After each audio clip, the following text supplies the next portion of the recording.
Hello, Queens and Kings. Welcome back to WWT episode 10. Today, we are recapping Monday Night Raw from August 18th, 2025. So we start the show with Seth freaking Rollins coming in like he just robbed a Joann Fabrics and said, "Make this a tracksuit." He looks like Armin Goldman from The Birdcage. He looks like if Blanche from The Golden Girls sold cocaine in Key West. He looks like a grandma's couch cover. Somewhere in Miami is an old gay man in that same shirt, chain smoking and telling his pool boy, "Call me daddy." Paul Heyman, of course, is with him, and he's talking about how he wants a statue because he's the goat surrounded by goats. Oh, please. He looks like the Pillsbury Doughboy decided to run a Ponzi scheme.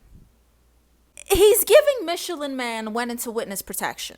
Bronson Reed is still wearing Roman Reigns shoes around his neck, looking like a broke SoundCloud rapper. He looks like someone's rearview mirror. He got on these dumbass sunglasses that make him look like Squirtle got jumped into the Bloods. Heyman's calling him the Shoonami. He's a Shoonami. Then Jey Uso's music starts and we find him somewhere in the arena. He don't ever use the main entrance. Jey Uso is always like, that one, and just goes through a door. Say hello to my co-host, Chewy. Hi, Chewy.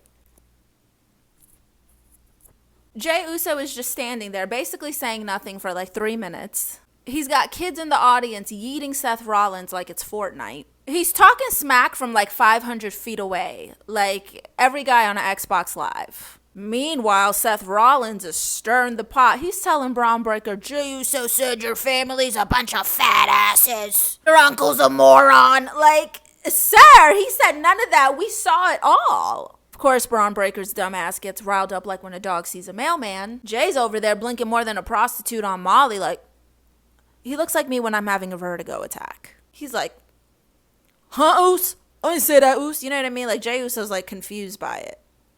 That's how people with vertigo look. Trust me, I would know. So the match is set. Jey Uso versus Bron Breakker. This whole match promo opening scene ends like a Family Guy cutaway with Peter Griffin going, "Whoa, whoa, whoa, whoa, whoa, whoa, whoa. Whoa. Pena, how many times are you going to say whoa, Pena? Whoa. Whoa. 3 more, Lois. Whoa. That's Jey Uso. So we're about to see Iyo Sky versus Raquel Rodriguez. But backstage, we see the Kabuki Warriors. Asuka's apologizing to Iyo. Kairi Sane hasn't apologized to Liv Morgan, though. So the match is about to start. Here comes Iyo Sky doing her classic just left happy hour walk, looking like Assassin's Creed was in RuPaul's drag closet. Raquel comes out looking like Damian Priest in a wig. Raquel takes control of this match early, and she starts beating ass until Iyo starts doing her flipping around thing. So here comes Roxanne Perez. She's distracting Iyo Sky. And of course, Raquel Rodriguez takes advantage and kicks Iyo so hard that her boot molded into her face. Iyo missile drop kicks Raquel, hits the anime spirit fingers. You know what time it is when the anime is go time. She goes to bullet train Raquel, but Raquel counters it. Iyo Sky suicide dives onto Raquel like Naruto, but Raquel catches her mid-air like a pissed off babysitter catching a toddler jumping off of a couch. Iyo finally comes through with the bullet train, over the moonsault, and takes the win. But of course, the Judgment Day girls are upset and they go to fight Iyo Sky and start beating her ass. And here comes Mommy. Mommy's always on top. Mommy comes out, Rhea Ripley, kicking everybody like she's about to be in a Mortal Kombat reboot. Throws Raquel over the ropes like Shaq tossing a free throw straight into the parking lot. Backstage, we see LA Knight and CM Punk. CM Punk is telling LA Knight, "We gotta stick together against Seth's mob." He's trying to rally allies like he's running for union rep. LA Knight's like, "Nah." Punk's over here trying to form the Avengers. Meanwhile, LA Knight's like, "Bro, I got beer league softball practice. I can't." Backstage, we also find Rhea Ripley looking like an anime villain for an exchange student. Asuka starts screaming in Japanese because Rhea's like, "Where were you? I helped her, you weren't there, blah, blah, blah, blah." Rhea Ripley and Becky Lynch kind of have the same voice going, "My hot husband, mommy's always on top." Anyway, Asuka screaming in Japanese like your mom when you change the thermostat. That's how my mom talks to customer service. So next we have Xavier Woods versus Penta. Now apparently this whole match is over his dumb ass hat. Here comes Kofi Kingston looking like Michael Jackson's glove. Xavier Woods comes out looking like the Black Razor Ramon who fell asleep in the barbershop and didn't finish his braids. Penta does his classic slow walk like he's trying not to pee himself and sneaking snacks in the middle of the night. And the match starts. It's going back and forth. Xavier Woods must really like this hat because he's kicking Penta's ass for a little while. Woods keeps yelling, "Give me my money! Give me my money! That hat was expensive! Give me my money!" Like Tony Soprano.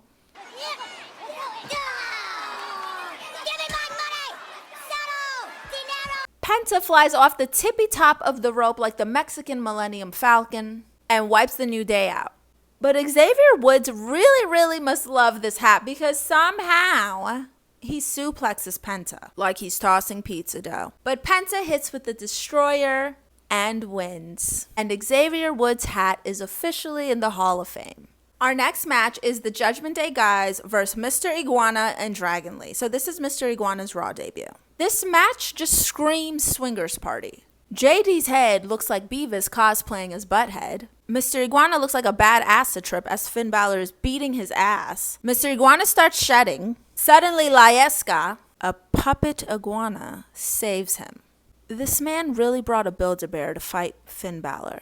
Mr. Iguana and Dragon Lee put their scales together and Spanish fly onto the Judgment Day. And here comes El Sucio Dom. Of course he has to fight dirty. And like always, he helps the Judgment Day steal the win. But hey, winning ain't enough. Let's keep beating everyone up. Dom Mysterio is about to put Dragon Lee through the announce table when all of a sudden El Hijo del Vikingo comes out, running in like a Call of Duty kill streak and beats everybody in the Judgment Day's ass, temporarily. The Judgment Day beat Vikingo up, and yeah. Here comes Bayley. Her Joker arc continues. She's losing her damn mind in another Behind the Psycho segment. I'm pretty sure this is what happens when you take those pills. Like when they're like, side effects may include, it's that. It's whatever Bayley is going through. Side effects include, that's that. Okay, like when, Sky Rizzy, side effects include acting like Bayley. Our next match is Natalya versus Becky Lynch. Natalya is out here going through a midlife crisis, okay? A character crisis, because on Lucha Libre, she was the low-key legend, aka a Ronda Rousey impersonator. But this week on Raw, she's Miley Cyrus's mom. Here comes Becky Lynch, fresh out of an ice bar happy hour. Me and my hot husband go to an ice bar. I just left an ice bar with my hot husband. Becky talks like a woman trying to sound like a man. Is that what the man thing is all about?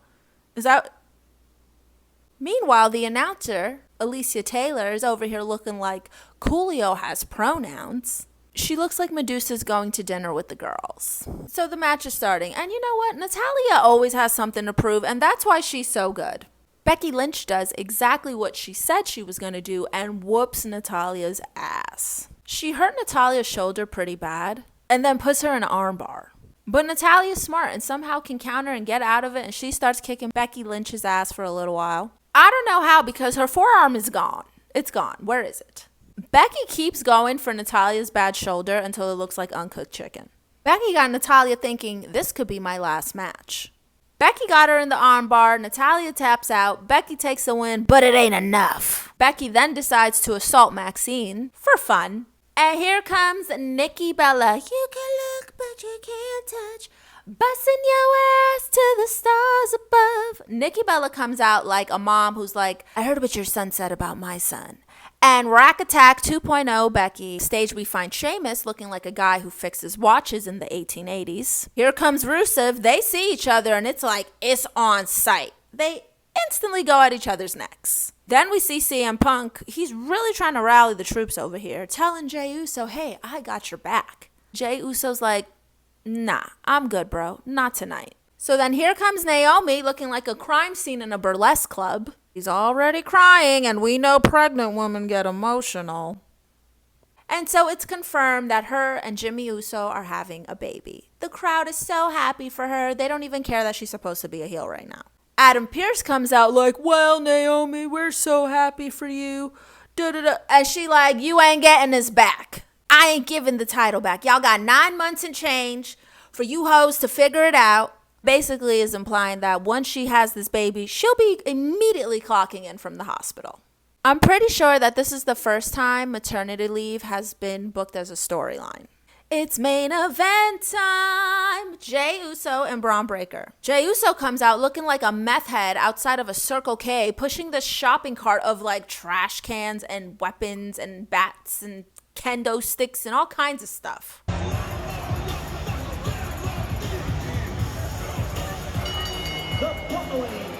He looks like he's collecting for the recycling center. Bron Breakker comes out like Cujo sniffing raw meat. Then he stops in front of the shopping cart and admires it for like 3 minutes straight, like it's the fountain of youth or something. The match starts and Bron is taking control for a little while until Jey Uso clotheslined him over the ropes into the shopping cart. Like, I think he landed on his knees on all those weapons and stuff. Then Jey Uso pulls out the Slim Jim table like a church let out. Bron Breakker's crack kicks in and he starts hitting Jey Uso with the chair like a Rolling Loud mosh pit. Then Bron sets up 2 chairs in the ring like he's playing Duck Duck Goose and slams Jey Uso through them like a pile of coats. Things down in the ring and it's paid off. And look at, oh my goodness, that's gotta be it. So Bron Breakker throws Jey through the announce table. We cut to a commercial break. Somehow we get back to the show and they're in the ring with kendo sticks and Jey Uso is beating Bron Breakker with every chair. Okay, it's like he's doing quality control for a chair factory. Jey Uso spears Bron Breakker like a National Geographic segment. And the breakneck speed you mentioned earlier. Then splashes him and almost takes the win until Bronson Reed shows up and starts throwing Roman's shoes like a R&B music video where the girl's kicking him out. Here comes LA Knight to save the day, like this is what I do after softball practice. Seth comes out like an old lady heard a disturbance. CM Punk runs out like, give me that lawnmower I loaned you. And oh my God, Roman Reigns' PTO must have expired because he comes in and starts Superman punching, spearing everybody like he does. So then Jey Uso splashes Bron Breakker because this match is still going on. He splashes him through the Slim Jim table and takes the win because we have to remember, Jey Uso was the champion. People be underestimating Uso. Roman Reigns is like, see you in Paris. Bronson Reed is crying like, give me those shoes. I need those shoes. Like, Paul Heyman, you need to tell him, like, he makes money now. Go to a Foot Locker, dude. And Raw ends like Florida weather. Loud, violent, and someone was probably electrocuted.